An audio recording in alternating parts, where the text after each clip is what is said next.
నమస్తే అండి, ఈరోజు మా ఇంట్లోకి స్వాగతం. ఈరోజు మురుకుల రెసిపీ చూద్దామండి. ఇవి బియ్యం పిండి మినపప్పుతో చేసిన మురుకులు. చాలా ఈజీ, టేస్ట్ కూడా సూపర్ ఉంటాయి. ప్రాసెస్ ఎలానో చూసేద్దాం. ముందుగా నేను ఇక్కడ 1.5 గ్లాసు మినపప్పు తీసుకున్నానండి. 2 టైమ్స్ వాష్ చేసి తర్వాత ఇందులో 5 గ్లాసెస్ వాటర్ యాడ్ చేసి మూత పెట్టేసి విజిల్ కూడా పెట్టేసి 3 విజిల్స్ వరకు రానిచ్చాను. ప్రెషర్ కంప్లీట్గా పోయిన తర్వాత మూత తీసి చూస్తే మనకి పప్పు చక్కగా ఉడికిపోయి ఉంటుంది. పప్పు కంప్లీట్గా చల్లారిన తర్వాత మిక్సీ జార్లోకి వేసుకొని స్మూత్ పేస్ట్ లాగా చేసి పెట్టుకోవాలి. తర్వాత ఒక పెద్ద పల్లెరంలో బియ్యం పిండి తీసుకుంటున్నానండి. నేను 1.5 గ్లాస్ పప్పుకి 8 గ్లాసుల బియ్యం పిండి తీసుకుంటున్నానండి. అంటే ఒక గ్లాస్కి అరౌండ్ 5 గ్లాసుల వరకు బియ్యం పిండి వేసుకోవచ్చు. తర్వాత ఇందులో రుచికి సరిపడా మిరప్పొడి, ఉప్పు, పసుపు కొంచెం రంగు కోసం, తర్వాత నువ్వులు వేసుకుంటున్నానండి. అంతా ఒకసారి బాగా కలిపేసుకుంటున్నాను. తర్వాత ఇందులోకి బాగా కాసిన నూనె వేసుకుంటున్నానండి.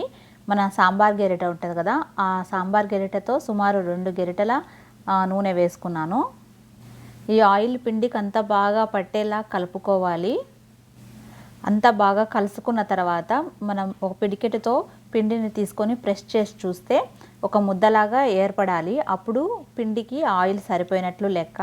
ఇలా కలుపుకోవడం వల్ల మనకి మురుకులు బాగా క్రిస్పీగా గుల్లగా వస్తాయి. పిండి కలుపుకున్న తర్వాత నేను సాల్ట్ చెక్ చేసుకొని చూస్తే నాకు సాల్ట్ తక్కువైంది, అందుకని ఇంకొంచెం యాడ్ చేసుకొని ఇంకొకసారి అంతా బాగా కలుపుకున్నాను. తర్వాత మనము మిక్సీ పట్టి పెట్టుకున్న ఈ మినప్పిండి పేస్ట్ ఉంది కదా, అదంతా మొత్తం యాడ్ చేసేసాను. యాడ్ చేసిన తర్వాత అంతా ఒకసారి పిండిలోకి బాగా కలుపుకుంటున్నాను.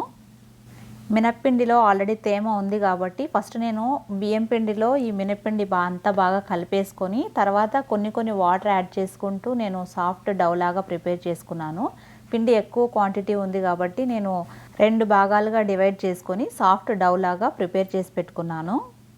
పిండి కన్సిస్టెన్సీ చూడండి, ఈ విధంగా ఉండాలి. మనం మురుకుల ప్రెస్లోకి వేస్తే ఈజీగా ప్రెస్ చేసుకునేటట్లుగా ఉండాలి. మరి గట్టిగా ఉండకూడదు, అలానే లూజ్గా కూడా ఉండకూడదు. తర్వాత మురుకుల ప్రెస్ తీసుకొని ఇందులో నేను సింగిల్ స్టార్ ఉన్న ప్లేట్ని పెట్టుకున్నాను.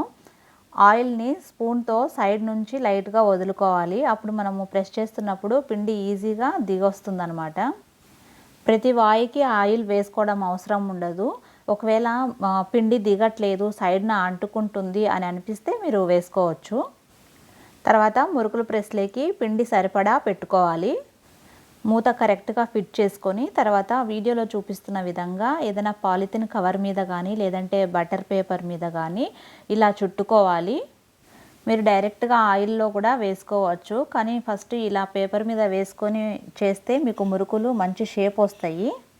నేను ఒక వాయకు సరిపడా వేసుకొని తర్వాత ఒక్కొక్కటి నెమ్మదిగా తీసుకొని వేడివేడి ఆయిల్లో ఫ్రై చేసుకుంటున్నాను. మీ ప్యాన్కి సరిపడా మురుకులు వేసుకోవాలి. 2 వైపులా మంచి రంగు వచ్చే వరకు ఫ్రై అయిన తర్వాత తీసి టిష్యూ పేపర్లో వేసుకోవాలి. ఎక్స్ట్రా ఆయిల్ని తీసేస్తుంది. మిగతా మురుకులన్నీ కూడా ఇదే విధంగా వేసుకోవాలండి. అంతే అండి, బియ్యం పిండి మినపప్పుతో మురుకులు చాలా ఈజీ, టేస్టీ, గుల్లగా చాలా బాగుంటాయి.